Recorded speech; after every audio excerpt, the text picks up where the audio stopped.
Hello, hello, good morning. Welcome to today's practice. Again, a nice whoop. Look at me trying to not get my mat dirty. Another nice summer rainy day in the Himalayas. So we are doing what we can with the wet rooftop, but yeah, no worries. So grounding into your mat, grounding into your seated position of your preference. I always like a simple siddhasana, heels one in front of the other, so you don't have the weight of your legs, so you don't go numb at all.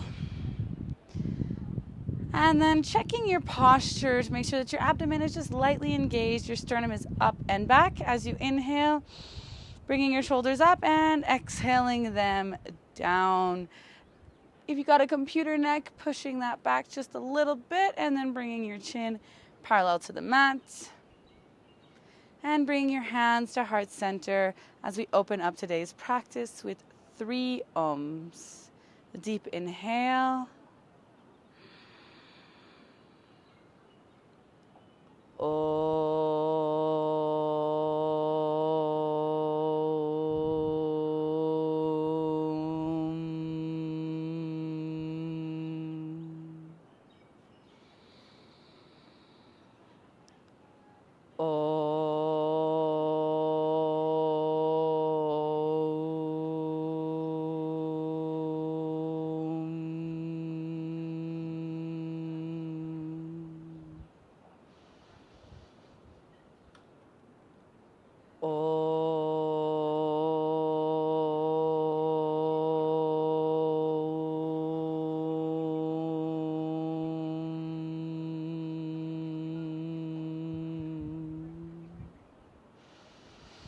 Deeply inhale and exhale as you release your hands and gently open up your eyes. For today's practice, I'd like to go into what is called an Ashtanga Marichyasana C. So it is one of the variations of Lord of the Fish. Very good pose for digestion as it is a twist. So starting in Dandasana. So this is the foundational sitting pose, making sure that you're on your 2 sitting bones equally. Your legs are engaged, not too much so that you're creating a space underneath your knees, but they're not either just completely spaghetti, right? So bringing your feet up just enough to engage the arch and engaging your legs so that you don't have a space underneath. Verifying your upper body posture as well so that your lumbar is straight, you're not tucked out, and you're not arched either. Straight lumbar, straight sternum, shoulders up and back. And from Dandasana, taking your right leg, folding at the knee, bringing your heel in as close as you can to your buttocks. And this is where it gets interesting. So to get into the proper twist, as you inhale, lift up your right arm. And then lean back a little bit as you bring your arm completely to the back. And as you inhale again, keeping that same strong inhale, bring your body completely back, leaving room for your abdomen. So as you exhale,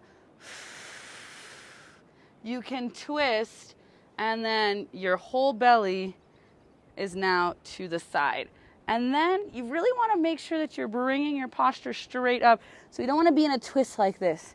Posture is straight up, and technically your weight should not be on this hand here. The weight should always be on the sitting bones, because if you're going like this, you're not getting as much as a twist. You can always put your weight backwards though to exhale and twist a little bit more as you get into the twist, tucking your knee into your armpit as much as possible. So here you can grab your ankle, and with this hand always trying to just have it off the ground so that you're not putting your weight on it, and you are properly using the alignment and muscles to get the benefits of the pose. If you are a little bit more advanced and flexible, you can try to go into the complete bandha, where you are gripping your hands to the side. And remember to complete the pose looking as much as you can over your right shoulder, keeping the left foot engaged. Not, again, too much so that your knee is coming up, but keeping it engaged so that your thigh is engaged and your whole posture remains and stays engaged. If I say the word engaged one more time, you can virtually slap me, yes. And And as you exhale, releasing the pose and coming back to the front, returning to Dandasana for the left side. So here I invite you, as always, to bring awareness to your body, to your legs, to your abdomen, your shoulders. How do you feel now that you were in this twist?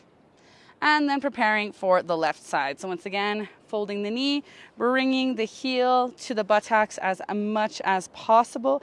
So still engaging this leg, right? We always want to engage everything. And as you inhale, bringing the left arm up. And then exhale, twisting back and tucking in your whole belly as you exhale and you go completely into the twist. Now, in my teachers in Ashtanga, they'd pull the arm just a little bit.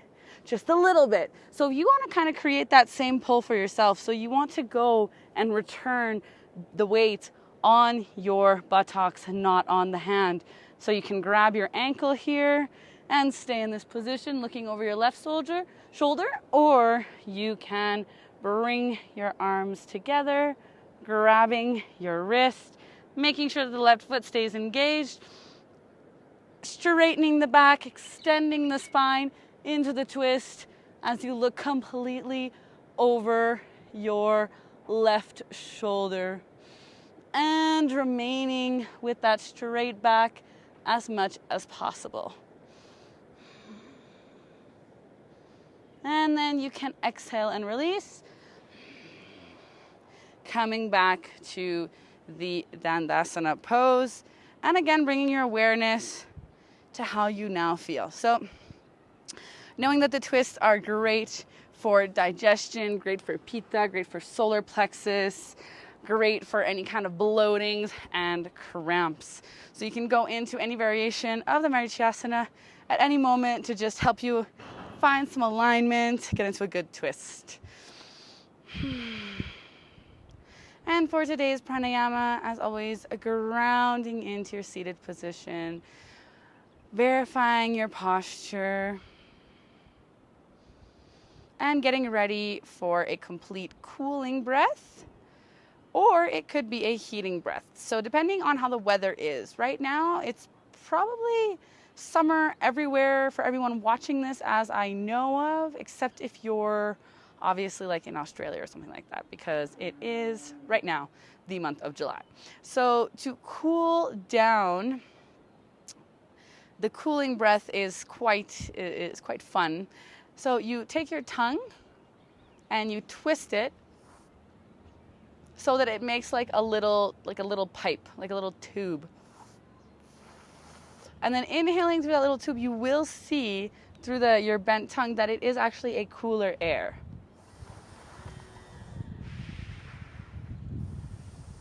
And as you feel it coming in, it's cooling. So if ever it is summer where you are, don't do this. It would be better if you did Kapalabhati, where you are from the solar plexus, because you don't want to be cooling down when it's already cold outside, right? But if it is summer for you, then you can try the cooling breath with your tongue.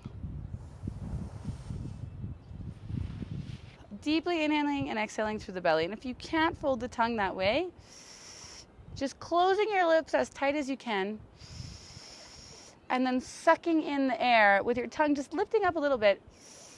You'll also notice that air is super cooling as well. So noticing your body, how you feel. Do you feel heated up? After you did a twist like that, you might have a little bit of that warmth in your body that's created. Deeply inhaling and exhaling either through the tongue or through the tightly closed lips.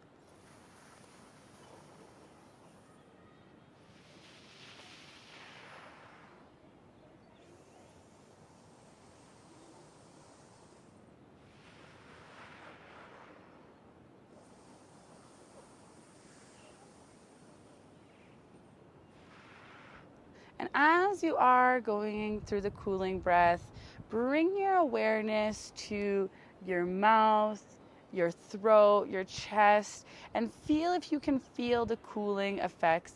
And also think of your thoughts and your state of being. Do you feel more cool in your temper? Do you feel more cool in your ambitions and your anxieties for the day? all of this breath is affecting much, much more than your physical body. When we say a cooling breath, you're also bringing in more of that cool energy as well. So when you're a little bit angry, if you've ever noticed you're angry, we automatically do that. That is a cooling breath right there, right? So your body automatically knows it. Intuitively, we all do it. But when you can bring this consciously into your life, if you notice you're getting angry, if you notice that you're getting too worked up, if you notice that, your thoughts, you're getting over analytical for some things, this could all be just a symptom of overheating. Yes, the body can overheat according to Ayurveda, and when we look at the elements, right, according to Chinese medicine as well. So knowing about this cooling breath can be such a huge benefit. And I'd really invite you guys to use it whenever you can in your day.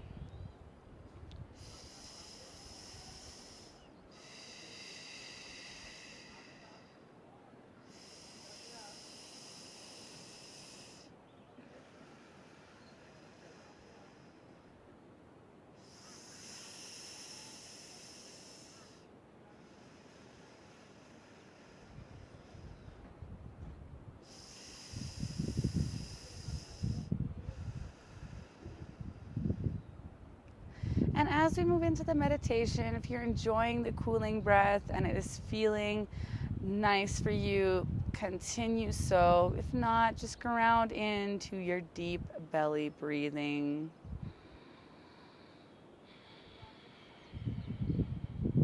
Deeply inhaling into the abdomen and exhaling just a little bit longer than you inhale.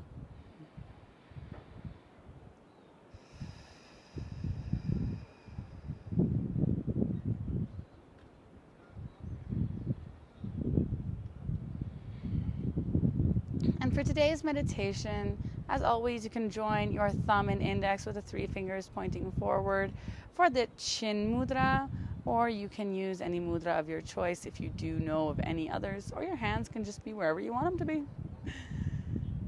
I would like to invite you to bring your awareness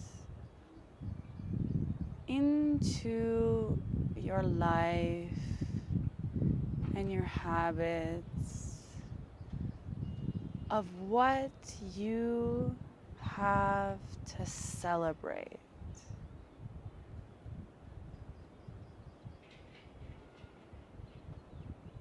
What are the things that you've done or that you've achieved or that you're proud of or that have gone well in the last week, in the last month, or even in the last 2 years, 10 years?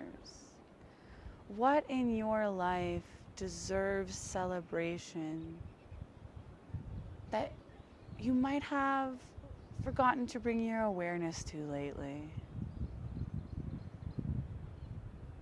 And don't hesitate if a smile creeps up on your face, or a giggle, or a warm feeling of satisfaction, to bring your awareness to the things that deserve celebration but have not quite gotten the attention lately.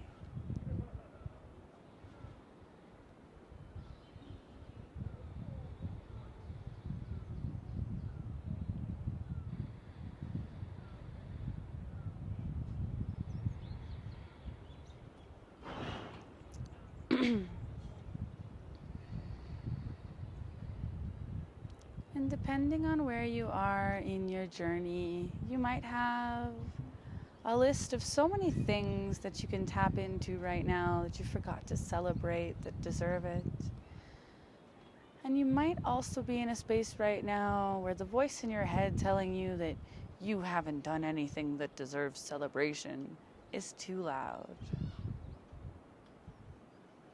And if that's the case, starting from the very basics, sitting here right now listening to this is already something to celebrate. Getting up in the morning, having something to eat,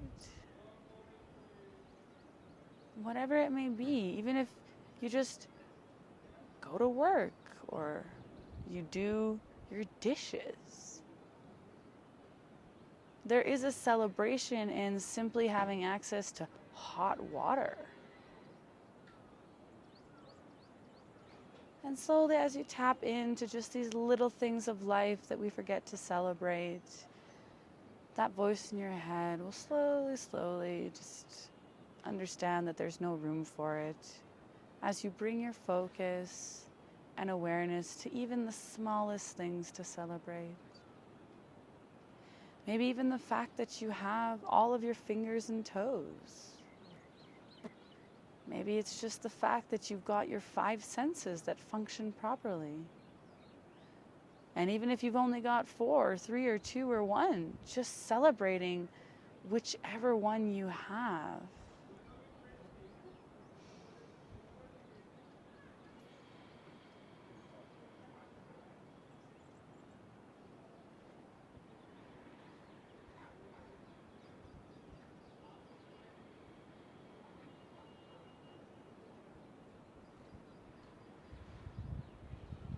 To finish off the meditation, bringing your awareness to your heart center. You can also bring your hands to your heart.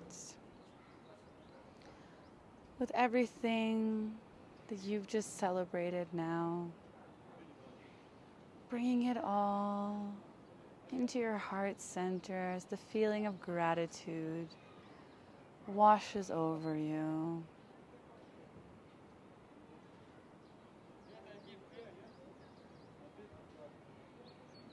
And in these moments, it can become more clear that there's always something to celebrate, and there can always be something to critique. And it's our responsibility to choose where we put our focus. And know that the more you focus on celebrating, the more gratitude, the more you are in a state of receivership. And who doesn't want to receive, right? Deeply inhaling and exhaling, bringing your hands behind your back, grabbing your wrist. Inhaling, opening up the heart space, and exhaling as you bow down completely, bowing down to yourself, bowing down to all of the celebration that you have in life.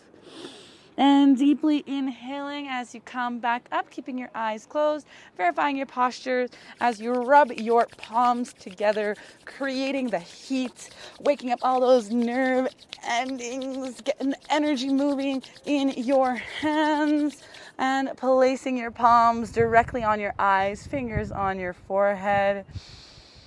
Deeply inhaling and exhaling. As you slowly let the light come into your hands, gently and slowly, taking your hands away from your face and coming back into the space where you are. Awesome. Thank you guys so much for today's practice.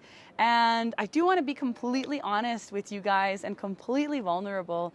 I think I probably needed this practice more than anyone this morning because I was feeling super critical about myself, about, I haven't been doing an hour and a half of yoga every day like I really want to. I haven't done the Ashtanga Pranayama series fully and completely in 3 days. And I didn't go to bed last night before midnight. And I haven't been eating super healthy. And everything just came flowing in this morning for me, feeling very, very, very critical.